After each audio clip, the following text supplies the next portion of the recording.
माताओं एवं बच्चों का, साथ में अभिभावकगण का। प्राथमिक विद्यालय महुआरी के को लोकेटेड आंगनवाड़ी बाल बाटिका प्राथमिक विद्यालय महुआरी चाका के प्रांगण में हार्दिक स्वागत एवं अभिनंदन है। मैं राजकुमार प्रधानाध्यापक महोदय की तरफ से आप सभी को धन्यवाद देना चाहता हूं कि आप अपने लिए और अपने बच्चों के लिए इतना समय दिया। इसके लिए एक बार भी सभी क्लैप कर दीजिए अपने लिए भी।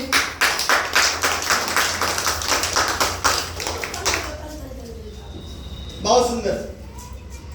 जैसा कि माताओं मुखीकरण मीटिंग और महीनों से चल रही है, नवंबर महीने का जो टॉपिक है वो घर पर बच्चों के लिए सकारात्मक वातावरण का निर्माण, कहाँ निर्माण करना है, वह टॉपिक है सामाजिक एवं भावनात्मक समझ।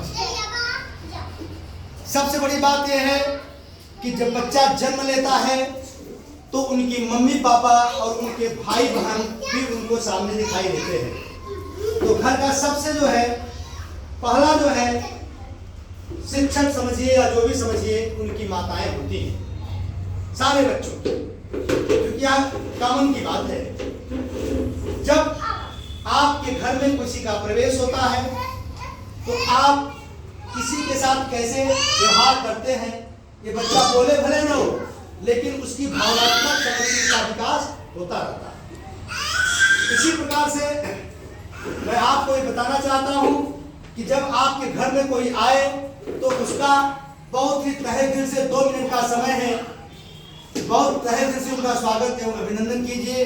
और कितना अच्छे से उनको आए, आपके घर में कोई भी अतिथि आता है उनका कोई टाइम नहीं होता, बहुत अच्छे तरीके से उनके सामने पेश आइए और उनका पानी पिलाइए, जो भी आपके घर में हो, और उनका स्वागत कीजिए। तो निश्चित रूप से अगर हमारा बच्चा किसी को स्वागत करते हुए देखता है अपनी मम्मी को, तो आपका अभिनंदन देख करके ये बच्चा भी निश्चित रूप से, हाथ जोड़ो दोनों, निश्चित रूप से जैसे मैं प्रणाम कर रहा हूँ ऐसे ये भी अभिनंदन करेगा। इसको बताने की आवश्यकता नहीं, क्योंकि हमारा ऐसा वातावरण है हमारे घर का कि कोई आता है तो उसका स्वागत किया जाता है। अब ये बच्चा एक बार देख लेगा, 2 बार देख लेगा, 3 बार देख लेगा, तो इसके मन में भाव प्रकट हो जाएगा कि हमारे घर में कोई आता है, मम्मी के पास बैठता है, तो उसको हमें अभिनंदन इसी तरह से करना चाहिए, बैठ। यही हमारा वातावरण शब्द का शाब्दिक अर्थ। दूसरी चीज भावनात्मक समझ। जैसे मैं आपके साथ कुछ बोल रहा हूँ कि सामाजिक और भावनात्मक क्या चीज है। बच्चा इस संसार में अकेले पैदा होता है, लेकिन जब वो सामाजिक वातावरण उसका वहीं से शुरू हो जाता है जब वो घर के बाहर अपना कदम रखता है।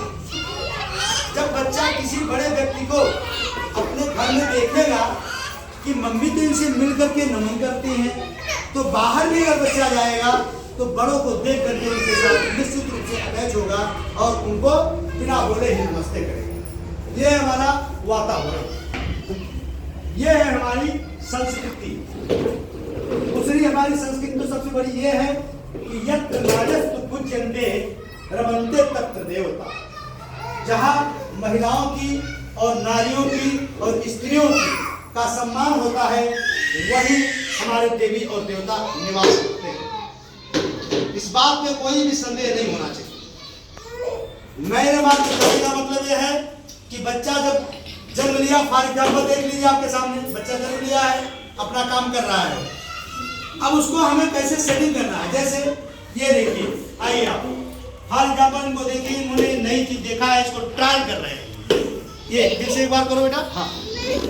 अब देखिए मुझे देख रहे हैं, ऐसे करिए, ऐसे करो, आओ ऐसे दोनों हाथ जोड़ लो, इसे देखो, ये वाला ये देखो, हाँ ऐसे करो, ऐसे ये देखो, क्लैप कर दीजिए एक बार इनके लिए, क्लैप कीजिए साहब। ये देखो ताली बज रही है आपके लिए, बहुत सुंदर।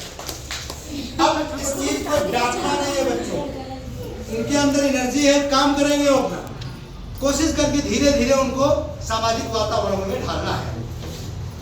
कभी नाराज नहीं होना है, निश्चित रूप से एक बार, 2 बार, 3 बार में ये समझ आते हैं कि इस खेल रहे हैं इसके साथ, क्योंकि इनको नई चीज मिल गई है इसलिए इसके साथ खेल रहे हैं। ठीक है, तो उनके सामने ध्यान ये देना है कि कौन सी ऐसी चीज बच्चों के आंख के सामने हमें मतलब प्रकट करना है। तो कोई गलत नहीं कर रहा है, बच्चा बिल्कुल सही कर रहा है। अगर खुशी को क्या क्या किया जा सकता है, कैसे कैसे हम कर सकते हैं, यह बच्चा इस बात के लिए आपके सामने प्रूफ है। आप तीनों लोग बैठे हैं, आपका ध्यान उधर आगे हो रहा है, तो वातावरण चेंज कर सकता है ना बच्चा। ये बच्चा अगर पूरे वातावरण को चेंज कर सकता है, तो हम तो एकदम बुद्धिजीवी लोग बैठे हैं, क्या अपने घर का वातावरण, अपने विद्यालय का वातावरण क्या अच्छा नहीं कर सकते हैं? निश्चित कर सकते हैं। इस बात के लिए कैफ हो जाना चाहिए। अगर छोटा सा बच्चा 1 साल का या 4 साल का या 3 साल का आपके सामने बैठ करके अपने सिस्टम से आपको प्रभावित कर रहा है, चाहे आप किस उद्देश्य से देखिए, आपकी मर्जी है। तो यहाँ मेरे कहने का मतलब है, अपने बच्चों को प्यार से और उनको अभिवादन, घर में कोई आता है कैसे सत्कार। उसके बाद अगर हमें घर में ऐसा वातावरण भी बनाना है, सुंदर सुंदर किताब जिसमें चित्र बने हो उसको दिखाइए, और उसके साथ किसी वास्तविक वस्तु को दिखा करके करिए, बेटा देखो ये जा रहा है, इसमें मूवमेंट हो रहा है। तो जिस चीज में मूवमेंट होता है उसको क्या बोलते हैं? सजीव प्राणी होता है। उदाहरण के लिए ये बच्ची देखिए आपके सामने है, इधर आओ, एक बार हंस के दिखा दो सबको, उधर दिखा दो, इनको दिखाओ, अच्छा देख लीजिए मूवमेंट हो रहा है, इनकी उन्नति की ओर बढ़ती है, तो इनके प्राण है, इनके अंदर जीव है, यही सजीव प्राणी है। सेकेंडली, अगर हम इस डस्टर को ले लेते हैं, इस डस्टर को मैं आज ऐसे रख दूं तो क्या ये 10 दिन के बाद बड़ा हो जाएगा? आप बताइए, नहीं होगा। इसमें जीव नहीं है, लेकिन ये कार्य अपना कर रहा है। क्या कार्य कर रहा है?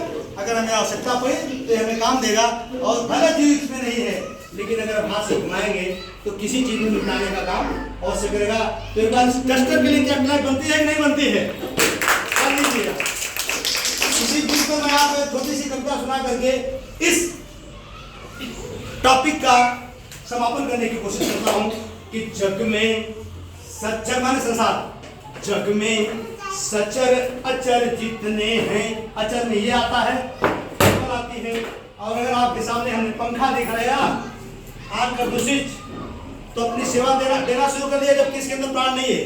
तो जग में सचर अचर जितने हैं, अचर है, सारे कर्म निरत हैं, और धुन है एक न एक सभी की, सबके निश्चित व्रत हैं, जीवन भर आतप सह वसुधा।